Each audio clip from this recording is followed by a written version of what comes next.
What? Can you say again? I'm sorry, I can't understand. You're talking too fast. Does that ever happen to you?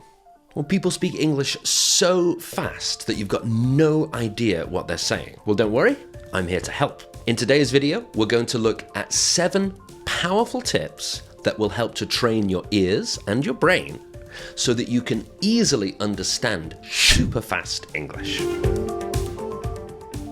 First, let's quickly look at 5 reasons why understanding fast English can be very difficult. Reason 1 is linking and blending. That's when we don't say words like this. Instead, we connect the sound of words, so it's hard to know if it's one word or 2 words together. So, for example, what do you think becomes what d'you think? What d'you think? Much harder to understand. Related to that is reason 2, which is contractions and abbreviations. Now, as English speakers, we're very lazy, so we won't say, I am going to, we'll say, I'm gonna. I want to becomes, I wanna. Reason 3 is filler words. These are words we throw in which don't have any meaning, but we use them when we're thinking of what to say. Things like, you know, like, and if you're not used to it, those words can be confusing as well. Reason 4 is reduced sounds. This is another lazy habit we have. For example, we don't say probably, we say probably. So we lose the middle sound. And again, if you're learning probably in school, then you hear probably, it's much harder to understand. And then finally, reason 5 is, maybe the reason you're here, speaking rate, the speed we speak. A normal native English speaker will speak at around 150 words per minute. That's a lot of words in 1 minute of listening. So those are the 5 reasons why listening to fast English is hard. But the good news is that if you train yourself in the right way, that's what we're going to look at now, you can train your brain to understand that fast English. So let's get started with the first of our 7 tips for understanding fast English. This is all about subtitles. So watching English TV shows with subtitles on is a really good way of training your brain, but it's like training wheels on a bike. You have to take them off eventually. So there's 3 steps. First, if you're watching a show, watch it with the subtitles in your own language so you understand everything. Then watch that same show, that same episode, with English subtitles so that you connect the sound of the people speaking with the words.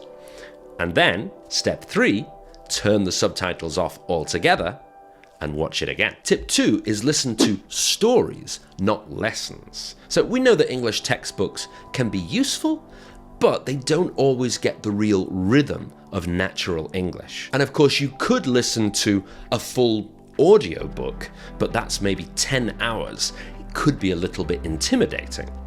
So, what do?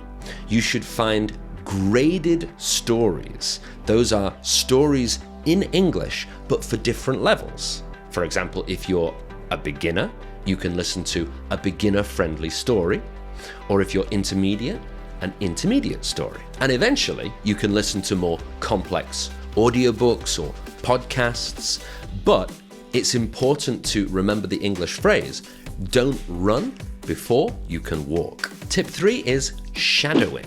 Shadowing means when you're, say, watching a TV show and you mimic, you copy exactly the words that a person says. You listen, you stop, and you try to say it yourself in exactly the same way.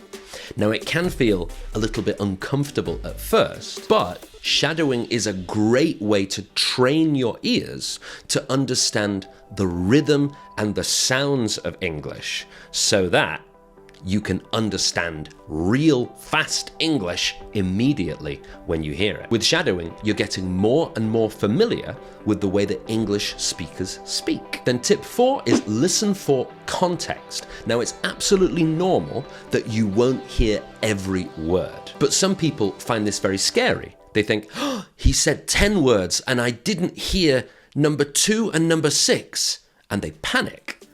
But it's not a problem. The key is to listen for the most important words and get the general idea of what people are talking about. Remember, the goal is not to understand every word, it's to understand the overall meaning of what someone's saying. So, go sentence by sentence and focus on the overall meaning. And don't stress too much about the individual words. Step 5 is to learn the common reductions. That's things like those lazy contractions and abbreviations. Now, they might seem like a secret code that only native speakers can understand, but they can be learned. You can learn them. And you can start by learning the most common ones, things like gonna, wanna, coulda, shoulda, woulda, and we actually have a video all about those most common contractions, and the link is just here under this video. Step 6 is a step that my wife says is very important. She's Colombian, but she speaks perfect English. And she says that you have to learn the song of English, because the song of each language is different. And I don't mean songs like songs by Taylor Swift. I mean the way that you speak English. It's almost like singing. And it's like singing differently if you learn Spanish, or if you learn Chinese, or if you learn any other language. So to do this, you have to pay attention to which words native English speakers stress, and then copy that stress. For example, if I was to say, wow, that's great, you can feel the meaning is very positive because I'm stressing wow and I'm stressing great. Wow, that's great. But I could use those same words to give a totally different feeling. Wow, that's great. So it's the song of English, the melody. Feel how different people express themselves in different ways and try to copy that. Finally, step 7 is to make listening your habit. When something is a habit, it's a lot easier to do than if you force yourself to do it every day. And how do we make something a habit? We do it a lot, of course. They say after 21 days of doing something, you form a new habit, but you have to do it every day. And we can make that habit easier to create by making it fun. So don't just read textbooks and do the textbook listening activities. Try to build your English listening into your normal life. For example, I listen to podcasts in Spanish. So when I'm on the bus or I'm on the train, I put on my headphones and I listen to Spanish podcasts, and I find ones that I like. And because I enjoy listening to them, and I feel like the podcast presenters are my friends, even though they don't know me, I find that I'm learning, I'm practicing, but it doesn't feel like learning or practicing. It feels like fun.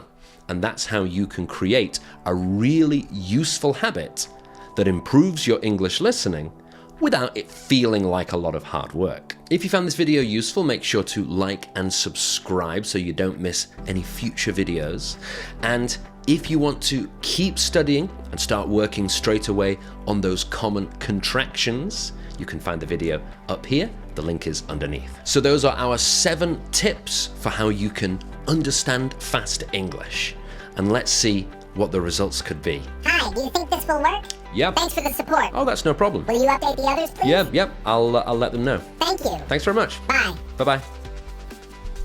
Not bad.